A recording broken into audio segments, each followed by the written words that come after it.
Hello and welcome back everyone to chemistry classes. Continuing with the solutions of GATE 2018 question paper. In this part, I will be covering all the questions from the chemistry portion of GATE 2018 question paper. So I am starting with question number 49, which is the absorption maxima of two dyes X and Y are 520 and 460 nanometers. तो basically आपके पास दो dies हैं, एक X और एक Y. एक X है और एक Y है. तो उनका एब्जॉर्प्शन मैक्सिमा X का तो है 520 नैनोमीटर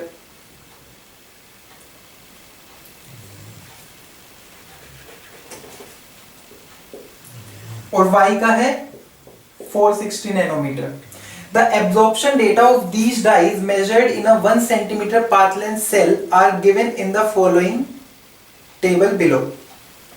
तो इसमें आपको क्या दिया गया है? एक इसमें आपको X का 9 मिलीमोलर सॉल्यूशन बनाया और उसकी एब्जॉर्बेंस आपको दी 460 नैनोमीटर पे और एक दी आपको 520 नैनोमीटर पे.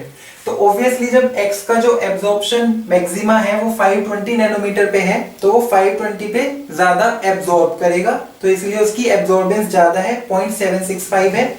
और 460 नैनोमीटर पे जो उसका एब्जॉर्प्शन मैक्सिमा नहीं है उसकी एब्जॉर्बेंस 0.144 गिवन है. सिमिलरली Y का 12 मिलीमोलर सॉल्यूशन बनाया और उसका एब्जॉर्बेंस 460 और 520 दोनों पे रिकॉर्ड किया. तो ऑब्वियसली Y का जो एब्जॉर्प्शन मैक्सिमा है वो 460 नैनोमीटर से, तो 460 पे उसने अच्छा एब्जॉर्बेंस शो किया है 0.912 और 520 पे उसने शो किया है 0.168.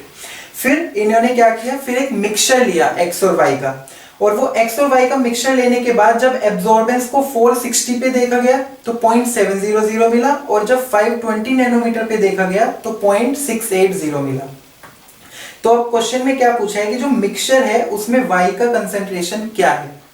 तो इसमें आपको क्या करना होगा, इसमें आपको पहले साइमल्टेनियस इक्वेशंस बनानी होंगी.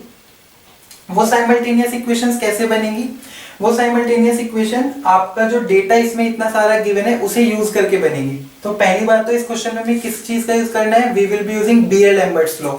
तो बीयर-लैम्बर्ट्स लॉ हमारा क्या कहता है कि जो एब्जॉर्बेंस है that is equals to what, this molar absorptivity coefficient multiply by path length multiply by concentration. तो इसमें पहले आप देखिए कि आपके पास चार इक्वेशंस कैसे बनेंगी. एक तो इसमें आपको जो एप्सिलॉन है, आपके पास एब्जॉर्बेंस भी गिवन है, आपको पाथ लेंथ भी गिवन है और आपको कंसंट्रेशन भी गिवन है. तो आप निकालिए epsilon of x at 460 nanometre. तो अगर आप 460 नैनोमीटर पे x का एप्सिलॉन निकालेंगे तो आपको क्या मिलेगा, you will be getting 0.144 divided by path length सब में 1 है तो 1 into concentration which is 9 millimolar. फिर आपने क्या किया, आप निकालिए epsilon of x at 520 nanometre. तो 520 जो x का है वो एब्जॉर्प्शन मैक्सिमा है, तो इसमें आपको एब्जॉर्बेंस कितनी दी है 7.765. तो 0.765 डिवाइडेड बाय 1 इंटू 9 मिलीमोलर. तो एक तो आपके पास ये हो गया. अब epsilon of y at 460 nanometres, तो 460 तो उसका एब्जॉर्प्शन मैक्सिमा है, तो 0.912 डिवाइडेड बाय 1 इंटू, और इसका जो सॉल्यूशन बनाया वो बनाया 12 millimolar. Similarly epsilon of y at 520 nanometre वो क्या होगा, that will be 0.168 divided by 1 into 12 millimolar. तो एक तो आपके पास चार इक्वेशन ये बन गई है जिसमें आपने ऊपर का डेटा सब यूज कर लिया कि x और y का आपका सॉल्यूशन बनाया, उनका डिफरेंट वेवलेंथ पे जो एब्जॉर्प्शन मैक्सिमा लिया उसके अकॉर्डिंग उनका एब्जॉर्प्टिविटी कोएफिशिएंट क्या होगा. अब आप देखिए mixture of x and y, ये चीज हमें पता है कि जो हमारा एब्जॉर्बेंस होता है दैट इज एडिटिव प्रॉपर्टी. तो अगर हमने x और y का मिक्सचर लिया है और हमें एब्जॉर्बेंस मिला है तो हमें मिक्सचर ऑफ x y में एक एब्जॉर्बेंस मिला 460 नैनोमीटर पे। तो बेसिकली जो ये एब्जॉर्बेंस मिला है हमें 460 नैनोमीटर पे, इसके अंदर हमारा x का भी कंट्रीब्यूशन है और हमारा y का भी कंट्रीब्यूशन है। और जो एब्जॉर्बेंस हमें 520 नैनोमीटर पे मिला है, इसमें इसकी जो वैल्यू है दैट इज 0.700 और इसकी जो वैल्यू है दैट इज 0.680। तो बेसिकली 460 नैनोमीटर पे जो आपका एब्जॉर्ब हुआ है उसमें x और y का दोनों का कंट्रीब्यूशन है, और 520 पे जो आपका एब्जॉर्ब हुआ है उसमें भी x और y दोनों का कंट्रीब्यूशन है, क्योंकि आपने mixture of x and y use किया है। तो आप यहां पे लिख सकते हैं सपोज a1 प्लस a2। अब ये जो a1 और a2 है, एक है ax और एक है ay, ये दोनों आपकी एब्जॉर्बेंस x की वजह से और y की वजह से। अब आप ये देखिए कि जो आपका x था और जो आपका y था 460 नैनोमीटर पे, मतलब आपको कौन सा देखना होगा, x का 460 नैनोमीटर और y का 460 नैनोमीटर। तो अब आप इनका एब्जॉर्बेंस की यहाँ पे वैल्यू डालिए, तो absorbance will be what, EBC, जो हमने यहाँ पे ये लिखा। तो जो हमारा x का एब्जॉर्बेंस 460 नैनोमीटर पे है, मतलब x का एब्जॉर्बेंस 460 पे है, तो एप्सिलॉन की वैल्यू हमारे पास क्या है, 0.144 डिवाइडेड बाय 1 इंटू 9 मिलीमोलर, और जो ये आपका बना है ये सेंटीमीटर में चल रहा है, इंटू ये जो आपकी पाथ लेंथ है b, ये आपकी फिर से 1 सेंटीमीटर हो गई, इंटू अभी ये 1 सेंटीमीटर क्यों है, क्योंकि इस बार हम मिक्सचर के लिए देख रहे हैं। बेसिकली मिक्सचर जो है वो उसमें जो एब्जॉर्बेंस आई है वो x और y दोनों की वजह से आई है। एब्जॉर्बेंस एडिटिव प्रॉपर्टी है, तो हमने टोटल एब्जॉर्बेंस को एब्जॉर्बेंस ड्यू टू x और एब्जॉर्बेंस ड्यू टू y का समेशन लिख दिया। फिर जब हम उसे खोलेंगे तो हमें फिर से बीयर-लैम्बर्ट्स लॉ के according E epsilon into b into c लिखना होगा। फिर जो आपका एप्सिलॉन है वो एप्सिलॉन का एक एक्सप्रेशन आपने गिवन डेटा से बनाया है, तो वो आप यहाँ पे पुट करेंगे 0.144 divided by 1 into 9 into this b into c। ये c क्या है, ये c है basically concentration of x, plus 460 nanometre पे y का एप्सिलॉन, 460 नैनोमीटर पे y का एप्सिलॉन। तो यहाँ पे आप क्या लिखेंगे, 0.912 divided by 1 into 12 millimolar multiply by 1 centimetre multiply by concentration of y। तो एक आपके पास देखिए ये इक्वेशन बन गई 0.700 इज इक्वल टू, ये 1 सेंटीमीटर से 1 सेंटीमीटर यहाँ कैंसिल हो जाएगा, 1 सेंटीमीटर से 1 सेंटीमीटर आपका यहाँ पे कैंसिल हो जाएगा, और जो आपकी ये 0.144 है ये आपकी एब्जॉर्बेंस है, और नीचे आपकी एक कंसंट्रेशन की यूनिट है और मल्टीप्लाई में आपकी एक कंसंट्रेशन की यूनिट है। सिमिलरली यहाँ पे आपकी डिनोमिनेटर और न्यूमरेटर में कंसंट्रेशन की यूनिट है। तो इसका मतलब अगर आप इसे मिलीमोलर में ही रख के चलेंगे तो जो आपकी x और y की कंसंट्रेशन है वो मिलीमोलर में ही है। तो एक इक्वेशन आपके पास ये बनी। सिमिलरली ये तो आपने एब्जॉर्बेंस लिखी थी 460 नैनोमीटर वाली, अब आपकी जो 520 नैनोमीटर वाली है उसके अकॉर्डिंग आपकी बनेगी कैसे, 0.680 इज इक्वल टू, अब ये 520 पे है तो 520 पे x का एप्सिलॉन क्या है 0.765 divided by 1 into 9 millimolar into 1 into concentration of x plus 0.168 divided by 1 into 12 millimolar into 1 into concentration of y। तो आप देखिए आपके पास यहाँ पे सारे डेटा को यूज करके दो साइमल्टेनियस इक्वेशन बन गई हैं which are in the form of concentration of x and concentration of y which will be present in the given mixture। तो जब आप इन दोनों फर्स्ट एंड सेकंड इन दोनों साइमल्टेनियस इक्वेशन को जब आप सॉल्व करेंगे then you will be getting the concentration of x and concentration of y, और उनकी यूनिट क्या होगी, मिलीमोलर, क्योंकि आपने जो यहाँ पे सारी कंसंट्रेशन पुट की है वो मिलीमोलर में की है। तो you can solve these two equations for concentration of x and y, और आपसे क्या पूछा गया है, concentration of y पूछा गया है मिक्सचर के अंदर इन मिलीमोलर।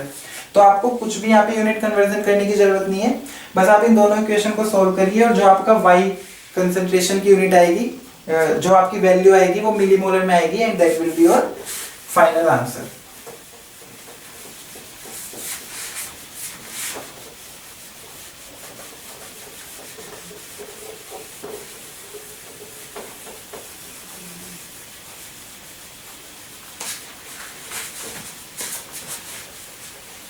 तो इसमें जो मेन काम है, जो आपको इंडिविजुअल कंसंट्रेशन एक्स और वाई की प्रिपेयर करके जो आपको एब्जॉर्बेंस का डेटा दिया गया है, that is to calculate molar absorptivity coefficient of X and Y at different wavelength. जैसे ही आपको मोलर एब्जॉर्प्टिविटी कोफिशिएंट मिल जाएगा, पाथ लेंथ आपको सबके लिए कांस्टेंट 1 सेंटीमीटर गिवन है, then you can easily use the additive property of absorbance and calculate the concentration of Y in the mixture.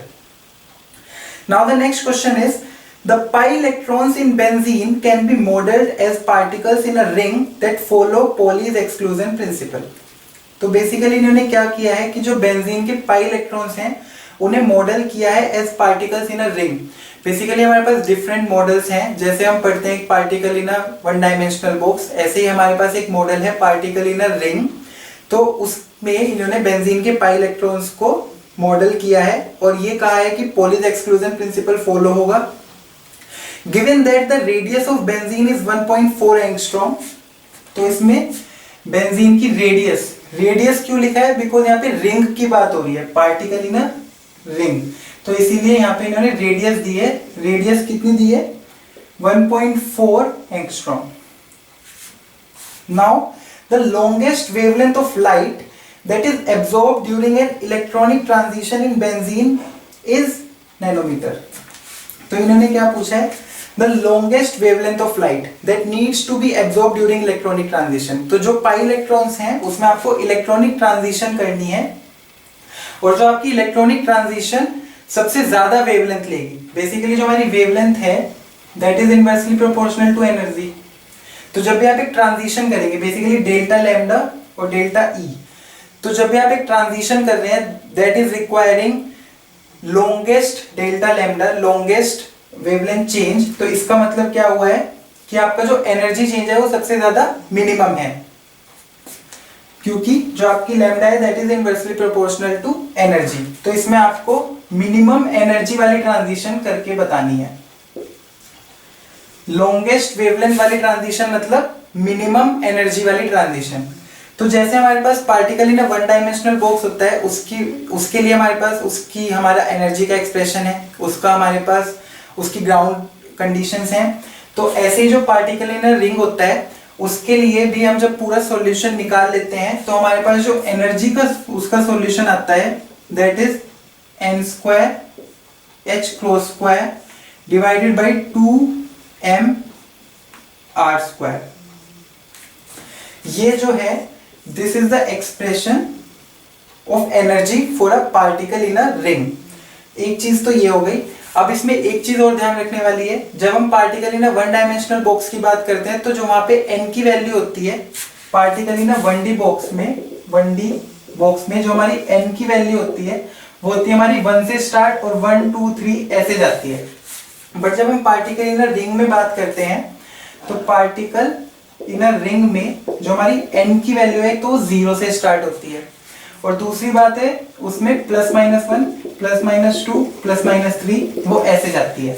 तो इसीलिए जो इसके लेवल्स हैं वो अलग बनते हैं। जो पार्टिकुलर रिंग के लेवल्स हैं वो कैसे बनेंगे? ये यहाँ पे हो गया आपका 0, ये फिर आपका हो गया +1 -1 और ये आपका +1 +2 -2 ऐसे बनेंगे। तो जो हमारी बेंजीन है, बेंजीन में आपके पाई इलेक्ट्रॉन्स कितने हैं? पाई इलेक्ट्रॉन्स हैं 6। तो अब आप इसमें फिल करने शुरू कीजिए पॉलीज एक्सक्लूजन प्रिंसिपल को फॉलो करते हुए। तो 1 2 3 4 5 6 ये हो गया। तो अब इसमें आपसे क्या बोला था? आपको ट्रांजिशन करनी है लॉन्गेस्ट वेवलेंथ की, और लॉन्गेस्ट वेवलेंथ का मतलब मिनिमम एनर्जी की। तो जो मिनिमम एनर्जी की ट्रांजिशन होगी वो आपकी ये वाली होगी। तो इसका मतलब क्या हुआ कि आपको +-1 से +-2 तक बेसिकली अपने इलेक्ट्रॉन को एक्साइट करना है। तो इसीलिए इसमें जो एनर्जी चेंज होगा, इसके लिए जो एनर्जी रिक्वायर्ड है उसके करेस्पॉन्डिंग वेवलेंथ आपको आंसर में रिपोर्ट करनी है। तो अगर आपको फाइनल स्टेट आपकी ये है, इनिशियल स्टेट आपकी ये है, तो delta E will be what? Delta E will be equal to E +-2 E +-1। तो इसीलिए क्या हो जाएगा? Delta E will be equals to n square मतलब 4 -1 h cross square divided by 2mr²। तो फाइनल एक्सप्रेशन आपको क्या मिला, 3h² divided by 2mr²। r is basically radius of benzene जो आपको दी गई है, और जो आपका डेल्टा E है that can be written as SC by lambda. अब आप देखिए जो आपके पास फाइनल एक्सप्रेशन बना है उसमें आपके पास एक है h that is Planck's constant, इसकी वैल्यू आपको क्वेश्चन में गिवन है 6.6 इंटू 10⁻⁻34 जूल सेकेंड। फिर आपको दिया है c which is speed of light 3 into 10⁸ metre per second. Lambda ये बेसिकली डेल्टा E के करस्पॉन्डिंग जो आपका लैम्डा है वो है, ये आपको कैलकुलेट करना है। और अगर आप यहां देखेंगे दिस इज 3 h क्रॉस मतलब h cross is nothing but h by 2 पाई। तो यहां पे आप इसे h बाई 2 पाई लिख देंगे तो हो जाएगा h² divide by 4 pi square. फिर ये हो गया आपका 2m, बेसिकली आप ट्रांजिशन किसकी कर रहे हैं, इलेक्ट्रॉन की। तो यहाँ पे आ जाएगा आपका मास ऑफ इलेक्ट्रॉन जो भी आपको क्वेश्चन में गिवन है 9.1 इंटू 10⁻31 kg। और अब आपके पास जितनी भी आपने ये सब वैल्यूज देखी थी सब SI यूनिट में थी। अब आपके पास यहाँ पे ये बचा रेडियस, तो जो आपकी रेडियस है रिंग की वो आपको दी है 1.4 एंगस्ट्रॉम। तो इसे आप कन्वर्ट कर लीजिए 1.4 इंटू 10⁻10 मीटर। तो ये आप कन्वर्ट करके यहाँ पे पुट कर दीजिए। तो जो आपको फाइनल आंसर है, जो आपका लैम्डा यहाँ पे आएगा वो अभी आपका मीटर में आएगा, बट आपसे पूछा गया है नैनोमीटर में। तो जो भी आपका आंसर आएगा मीटर में उसे आप नैनोमीटर में कन्वर्ट कर लेंगे। कैसे, 1 nanometre is equals to 10⁻⁹ metre. तो सबसे एंड में आपका जो आंसर आएगा आप ये रिलेशन यूज करके उसे नैनोमीटर में कन्वर्ट करके you will get your answer. इस क्वेश्चन में भी ज्यादा कुछ नहीं था, बस इसमें ये एक नई चीज थी कि ये पार्टिकली ना 1 डायमेंशनल बॉक्स में आपको मॉडल नहीं किया था बेंजीन रिंग को, इसमें आपको पार्टिकली ना रिंग में मॉडल किया था। तो रिंग में आपको यही ध्यान रखने वाली बात है, एक तो आपको डायरेक्ट ये एनर्जी का एक्सप्रेशन ही पता होना चाहिए, और एक चीज जो सबसे ध्यान रखने वाली है वो है इलेक्ट्रॉन फिलिंग, क्योंकि इसमें जो n की वैल्यू है दैट इज 0 से स्टार्ट हो रही है और वो +-1 +-2 +-3 ऐसे जा रही है। तो इसीलिए ये दो चीजें इसमें आपको पता होनी चाहिए, अदरवाइज इस क्वेश्चन में फिर बाकी सब मैथमेटिकल कैलकुलेशन है।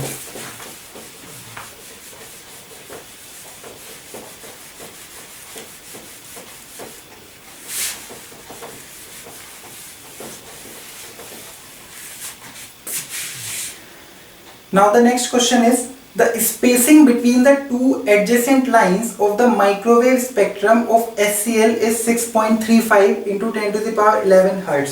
तो इसमें माइक्रोवेव स्पेक्ट्रम रिकॉर्ड किया है किसका, SCl का। और ये जो Cl है ये कौन सा आइसोटोप है जिसका मास है 35, और इसकी जो स्पेसिंग है टू एडजेसेंट लाइंस की वो दी है 6.35 इंटू 10⁻11 हर्ट्ज। तो ये हम सॉल्व करके ये हमें पता होती है कि जो हमारी माइक्रोवेव स्पेक्ट्रम में जो स्पेसिंग होती है दैट इज 2b। हमारे पास एनर्जी का एक्सप्रेशन होता ही है bj+1, और फिर जब हम स्पेसिंग इससे कैलकुलेट करते हैं तो हमें ये पता चलता है कि दो लाइंस के बीच की जो स्पेसिंग होती है वो होती है हमारी 2b। तो बेसिकली जो ये 2b है ये इन्होंने 6.35 इंटू 10⁻11 हर्ट्ज दिया है। अब इन्होंने क्या कहा है, the bond length of DCl is 5% greater. एक और मॉलिक्यूल है क्या, DCl।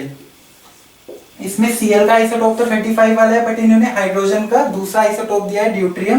तो इन्होंने क्या बोला है कि DCl में जो आपकी बॉन्ड लेंथ है वो 5% ग्रेटर है, 5% ग्रेटर है। The corresponding spacing for DCl is, तो इन्होंने क्या पूछा है, इन्होंने DCl में स्पेसिंग पूछे, बेसिकली DCl का 2b डैश पूछ रहे हैं, मतलब इसे मैं b डैश से डिनोट कर रहा हूँ DCl के लिए। तो बेसिकली 2b डैश पूछा गया है समथिंग इंटू 10⁻11 हर्ट्ज। तो आपको ये समथिंग वाली वैल्यू बतानी है। तो पहले इसके लिए आपको क्या पता होना चाहिए कि जो आपका ये b है इसका एक्सप्रेशन क्या होता है, b इज h² / 8π²i।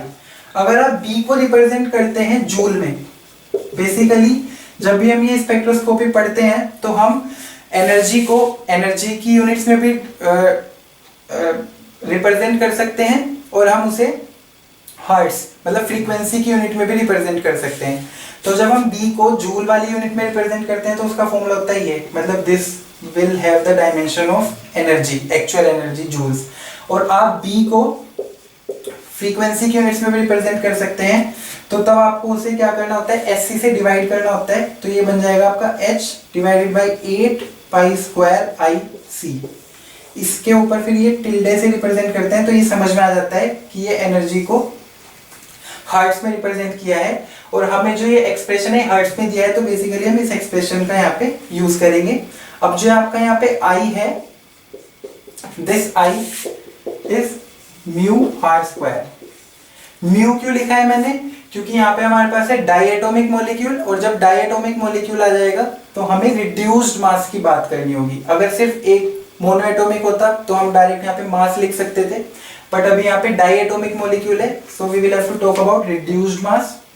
और रिड्यूस्ड मास हमारा क्या होता है, reduced mass is m1 into m2, मतलब डायएटॉमिक में क्या होता है m1 into m2 divided by m1 plus m2, ये है हमारा रिड्यूस्ड मास।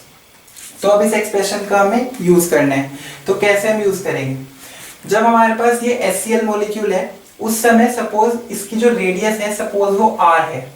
अब इसमें हमें क्वेश्चन में क्या बोला है कि जो DCl है उसकी जो रेडियस है वो है 5% ग्रेटर। तो 5% ग्रेटर होने का मतलब क्या हो गया, अगर इसकी r है तो इसमें है हमारी 1.05 r, यही तो हुआ 5% ग्रेटर होने का मतलब। अगर इसकी r है तो DCl में जो बॉन्ड लेंथ है दैट विल बी 1.05 r। तो अब आप इसमें डायरेक्ट सोल्व कर सकते हैं, कैसे, इस एक्सप्रेशन से हम यूज करेंगे। हमें गिवन क्या है, हमें गिवन है 2b, 2b की वैल्यू हमें गिवन है 6.35 into 10 to the power 11 hertz.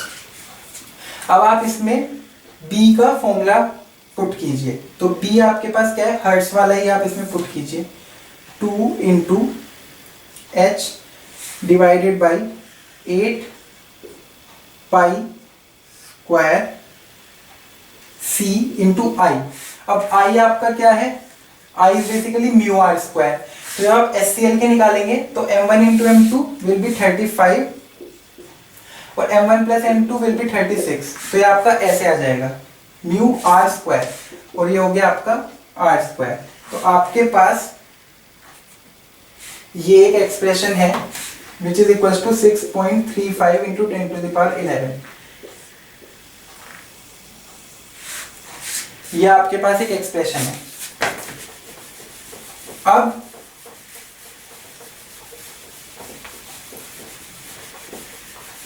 Actually इस एक्सप्रेशन में मैंने जो रिड्यूस्ड मास है इसमें यूनिट्स के ऊपर अभी ध्यान नहीं दिया है, मतलब एटॉमिक मास यूनिट 35 36 ही मैंने डायरेक्ट यूज कर ली है, इसे केजी में कुछ कन्वर्ट नहीं किया है, क्योंकि अभी मैं जो दूसरा एक्सप्रेशन निकालूंगा उसमें ये 35 36 बिल्कुल सिमिलर वैल्यूज से कैंसिल आउट हो जाएगा, तो यूनिट कैंसिल हो जाएगी। तो इसीलिए आप यहाँ पे मेहनत मत कीजिए कि आप एटॉमिक मास यूनिट को पहले केजी में कन्वर्ट कीजिए, क्योंकि ये फैक्टर आपका कैंसिल आउट ही होना है।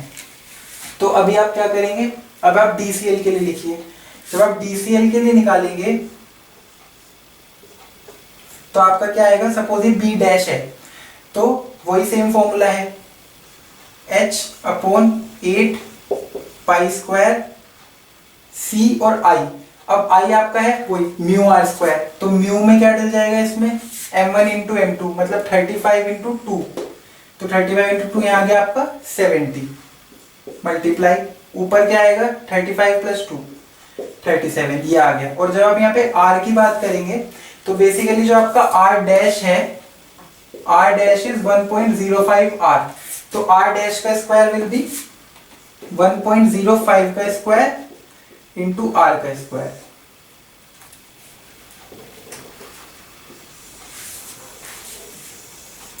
ये आपके पास यहाँ पे B डैश का एक्सप्रेशन है 37h divide by 8 pi square C 71.05 का स्क्वायर इंटू R का स्क्वायर। अब आप ध्यान से देखिए इसमें आपको किसकी वैल्यू चाहिए, h 8 पाई स्क्वायर C और ये R square, h 8 pi square C और R स्क्वायर।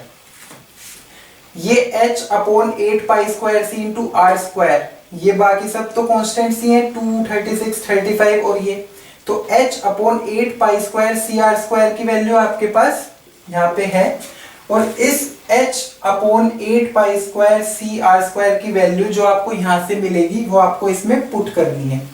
जैसे ही आप वो वैल्यू पुट कर देंगे then you will get your B dash. But आपसे पूछा क्वेश्चन में स्पेसिंग ही गया है, आपसे पूछा गया the corresponding spacing for DCl is. तो जब स्पेसिंग की बात हो रही है तो स्पेसिंग हमने क्या बात की थी कि वो 2b होती है, तो आपको जो ये मिलेगा ये आपका b डैश। तो जो भी आपको ये फाइनल एक्सप्रेशन सॉल्व करके मिलेगा मल्टीप्लाइड बाई 2, तो जैसे आप 2 से मल्टीप्लाई करेंगे you will get the spacing that you will observe in the microwave spectrum of DCl। मतलब DCl के माइक्रोवेव स्पेक्ट्रम में जो लाइंस के बीच में स्पेसिंग होगी that will B 2b dash. तो आप b डैश कैलकुलेट कर लीजिए and then multiplied by 2 to get the correct spacing.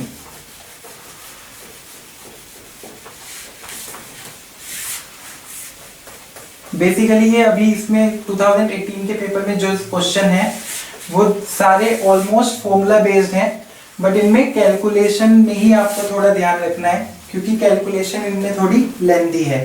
तो सबसे पहले आप जितनी आपसे सिंप्लीफाई हो सके आप उसे कॉपी पे सिंप्लीफाई कीजिए and then also you have to practise calculator, ताकि आप जब ये कॉम्प्लेक्स कैलकुलेशंस करते हैं तो आप कोई गलती ना करें, क्योंकि इसमें जो गलती होने की संभावना है वो सबसे ज्यादा कैलकुलेशन में ही है। कॉन्सेप्ट इसमें इतना ज्यादा नहीं है, डायरेक्ट जनरली फॉर्मूला बेस्ड ही है। ऐसे क्वेश्चंस हम जनरली सोल्व करते हैं व्हेन वी प्रिपेयर, बट उस समय जब प्रेशर में हम करते हैं तो हम कैलकुलेशन में गलती कर सकते हैं, तो इसीलिए अच्छे से इनकी कैलकुलेशन करनी है।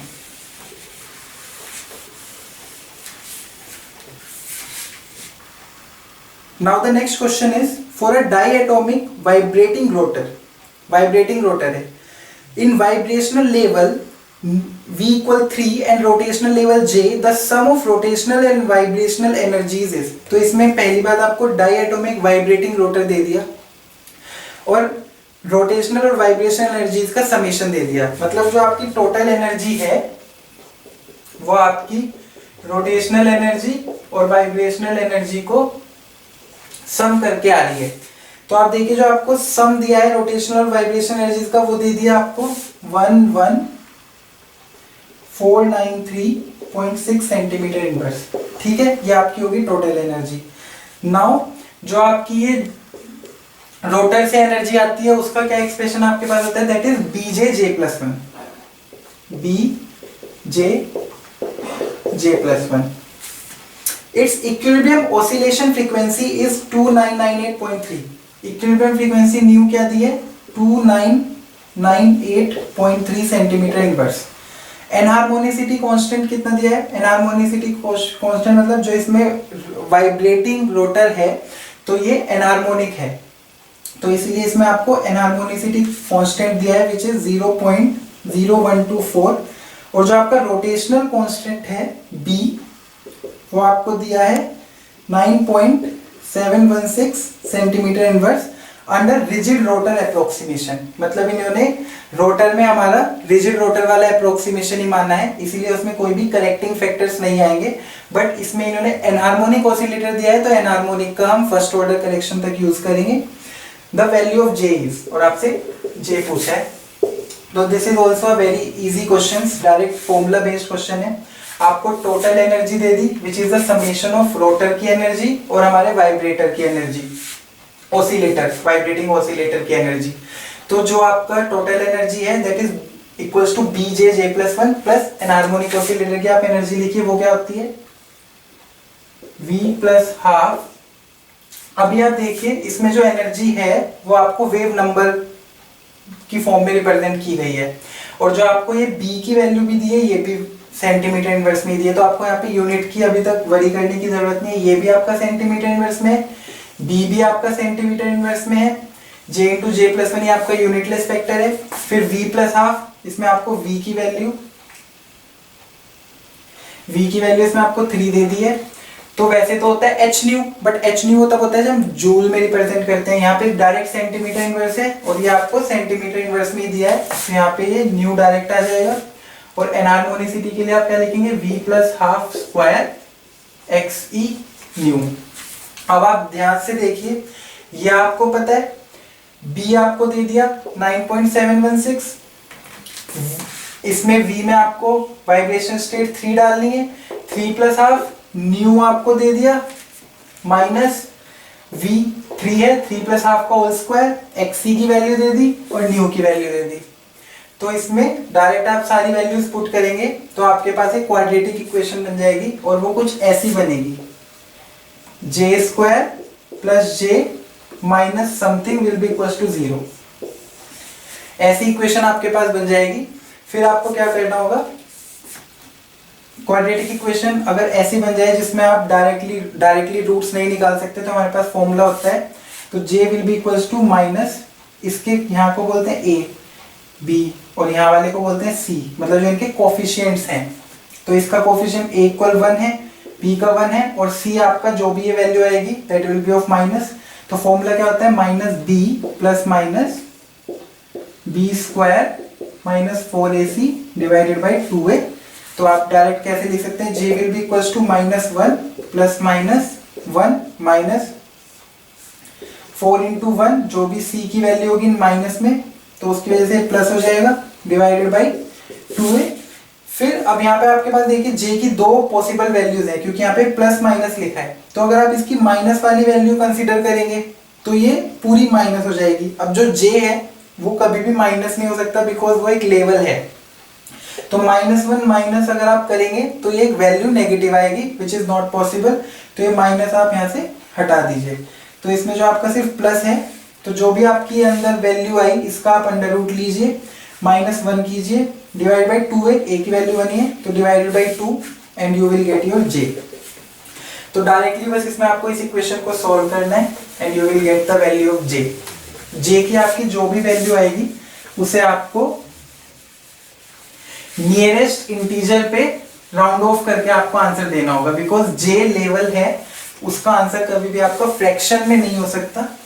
तो इसीलिए जो भी आपकी वैल्यू आएगी उसे नियरेस्ट इंटीजर पे आपको the value of j up to the nearest integer given भी है, ब्रैकेट में लिखा है अप टू नियरेस्ट इंटीजर। तो सपोज आपका आंसर आया 11.8 तो आप उसे 12 रिपोर्ट करेंगे। अगर आपने 11.8 रिपोर्ट किया तो वो आपका गलत हो जाएगा, बिकॉज इन क्वेश्चन में जब भी आंसर की में ऐसा कोई आंसर आएगा तो वो हमेशा इंटीजर ही होगा। कभी भी ऐसा नहीं होगा कि डेसिमल में आपको आंसर में रेंज गिवन है, हमेशा एक इंटीजर वैल्यू ही आपका आंसर होगा। तो इसीलिए इसमें आपको इंटीजर में ही अपना आंसर रिपोर्ट करना है, ना कि डेसिमल में। Now the next question is number of carbonyl groups present in the final product of the following reaction sequence is. तो इसमें आपको रिएक्शन सीक्वेंस दिया है, पहले यहाँ पे बनाइए एक 8 मेंबर रिंग, डबल बॉन्ड, फिर इससे यहाँ पे जोड़िए एक 6 मेंबर रिंग, इसमें 2 कीटोन है और यहाँ पे ये एक एनहाइड्राइड बनाया है। अब इसमें फर्स्ट स्टेप क्या किया है, फर्स्ट स्टेप में क्या है O3H2O2। तो जो आपका फर्स्ट स्टेप है that is nothing but ozonolysis, but इसमें H2O2 दिया है तो इसका मतलब क्या है, दैट इज ऑक्सीडेटिव ओजोनोलिसिस। तो ओजोनोलिसिस जब भी आप देखेंगे तो आपको पहले क्या करना है, जहां भी डबल बॉन्ड है वहां से आपको ब्रेक कर देना है और डबल बॉन्ड पे ब्रेक करके आपको लगा देना है डबल बॉन्ड O दोनों तरफ। और यहाँ पे H2O2 दिया है, ऑक्सीडेटिव है, तो इसीलिए यहाँ पे आपका जो फॉर्मेशन होगा वो होगा कार्बोक्सिलिक एसिड का OH। तो ये आपका फर्स्ट स्टेप के बाद आपको मॉलिक्यूल मिलेगा। अब आपको सेकंड स्टेप में क्या किया है, सेकंड स्टेप में आपको किया है H3O+ और हीट, मतलब एसिडिक हाइड्रोलिसिस और हीट आपको दिया गया है। तो एक चीज आप देखिए, इसमें जब भी आप एसिडिक हाइड्रोलिसिस करेंगे तो यहाँ पे इसमें आपके पास ये एनहाइड्राइड प्रेजेंट है, तो इसका जब आप एसिडिक हाइड्रोलिसिस करेंगे तो आपको क्या मिलेगा, ये आपको मिल जाएगा यहाँ पे OH और यहाँ पे भी OH। दोनों तरफ आपका यहाँ पे भी कार्बोक्सिलिक एसिड बन जाएगा। अब आपको इसमें मेन ध्यान रखने वाली बात क्या है, ये हीट। ये हीट क्या है, जब भी आपके पास हो बीटा कीटो एसिड, तो बीटा कीटो एसिड की टेंडेंसी क्या होती है, बीटा कीटो कार्बोक्सिलिक एसिड जब भी आपको मिलेगा तो इसमें टेंडेंसी क्या होती है कि जो आपका कार्बन डाइऑक्साइड है वो निकल जाएगी। मतलब ये मॉलिक्यूल अपने आप में ऐसी एक ओरिएंटेशन ऑक्यूपाई करता है कि जो CO2 है वो इवॉल्व हो जाता है अंडर नॉर्मल कंडीशंस भी। और यहाँ तो आपको हीट दिया है, मतलब अगर आप फर्स्ट स्टेप देखें तो फर्स्ट स्टेप के बाद आपके पास यहाँ दो कार्बोक्सिलिक एसिड बन गए थे। तो आप ध्यान से देखिए, ये आपकी अल्फा पोजीशन, ये आपकी beta position. Similarly alpha position, beta position, इन दोनों कार्बोक्सिलिक एसिड की बीटा पोजीशन पर कीटो ग्रुप है। और हम बात कर रहे हैं वही बीटा कीटो कार्बोक्सिलिक एसिड। जैसे ही आप बीटा कीटो कार्बोक्सिलिक एसिड देखते हैं तो सबसे पहले आप क्या कीजिए, CO2 रिमूव कर दीजिए। सिमिलरली जब इधर आपने H3+ डाल के यहाँ पे COOH बनाया दोनों तरफ, तो आप यहाँ पे ध्यान से देखिए अल्फा और बीटा और अल्फा और बीटा, यहाँ पे भी आपके जो दोनों कार्बोक्सिलिक एसिड बने हैं they are beta keto acids. तो जैसे ही आप इसे हीट करेंगे इसमें भी आपका CO2 इवॉल्व हो जाएगा। तो देखा जाए तो इसमें जो आपके ये 4 कार्बोक्सिलिक एसिड ग्रुप्स आए थे, ये सब में से CO2 निकल जाएगा और ये सिंपल आपके पास ऐसे मिथाइल रह जाएंगे। तो आपका जो फाइनल प्रोडक्ट होगा वो कुछ ऐसा होगा जिसमें आपके 4 कीटो ग्रुप्स होंगे। तो अब आपसे पूछा क्या गया है, आपसे पूछा गया है number of carbonyl groups in the final product. तो आपका फाइनल प्रोडक्ट तो ये है जब CO2 आपके चारों इवॉल्व हो गए, तो कार्बोनिल ग्रुप्स कितने हैं, 1 2 3 4। So the answer to this question is 4। Number of carbonyl groups present in the final product are 4।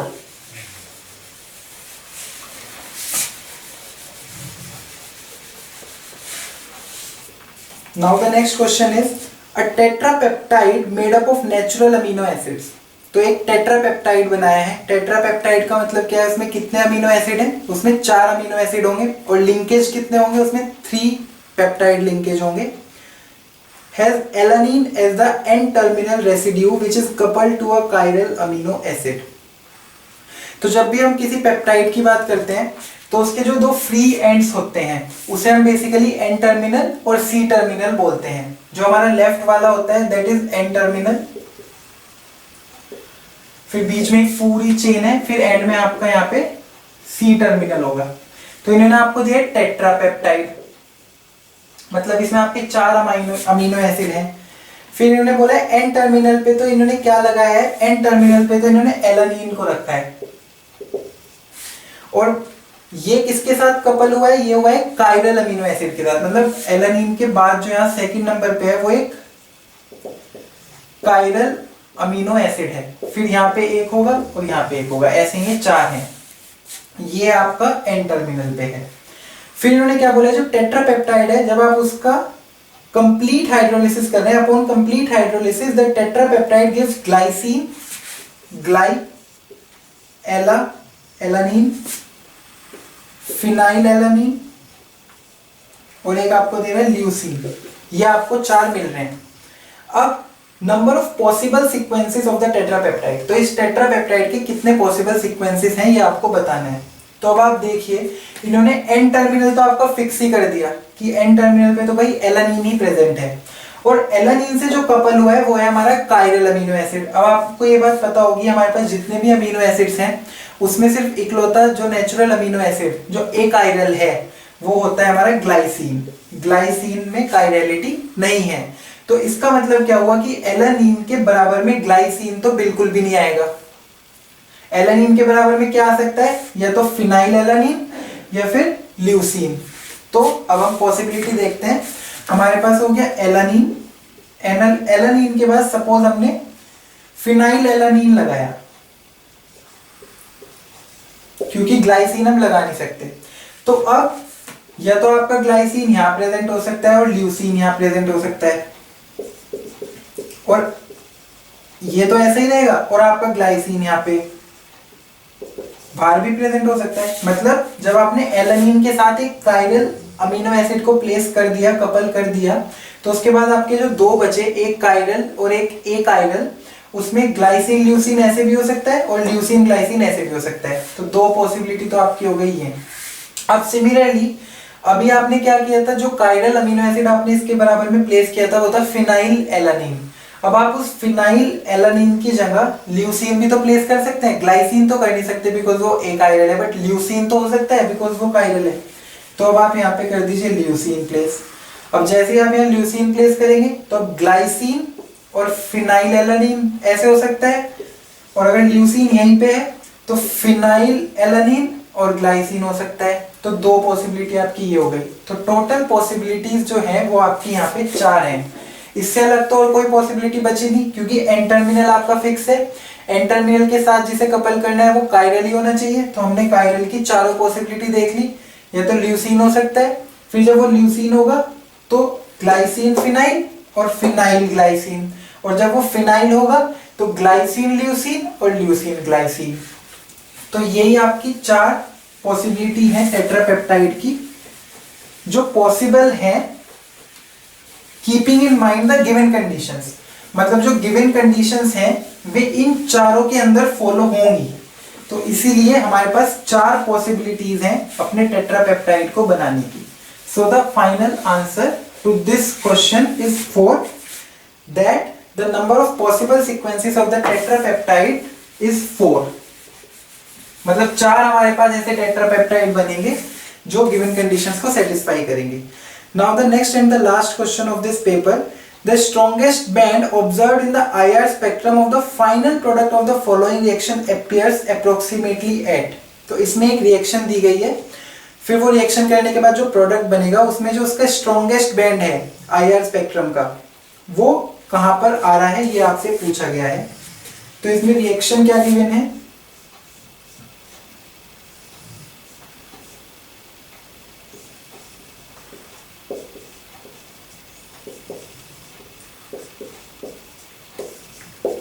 ये आपका रिएक्टेंट है, इसके ऊपर लिखा है हीट। जैसे ही आप देखेंगे कि कोई भी एक्स्ट्रा रिएजेंट गिवन नहीं है, हीट या फोटोकेमिकल गिवन है, तो दिमाग में आएगा सबसे पहले पेरिसाइक्लिक। और जिस तरीके का ये मॉलिक्यूल बनाया है, इसे देखते ही हमारे दिमाग में जो सबसे पहली चीज आएगी, और हीट देखते ही दैट विल बी 3,3 सिग्माट्रोपिक। क्यों, देखिए 1 2 3 1 2 3, तो ये बेसिकली 3,3 सिग्माट्रोपिक है। और 3,3 में भी ये कौन सा है, basically this is Cope rearrangement.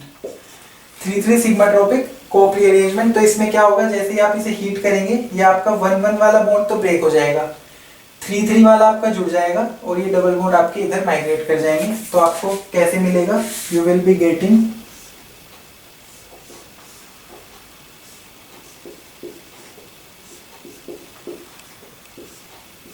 ये आपको कुछ मिलेगा। अब आप ध्यान से देखिए, ये आपका हो गया इनोल, ये आपका इन है और यहाँ पे आपका ओल है। तो आपको इन और ओल जैसे एक साथ दिखेगा तो कीटोइनोल टोटोमराइजेशन, बिकॉज इस केस में आपका जो कीटो फॉर्म है दैट इज मोर स्टेबल। तो आपको यहाँ पे क्या मिलेगा, यू विल बी गेटिंग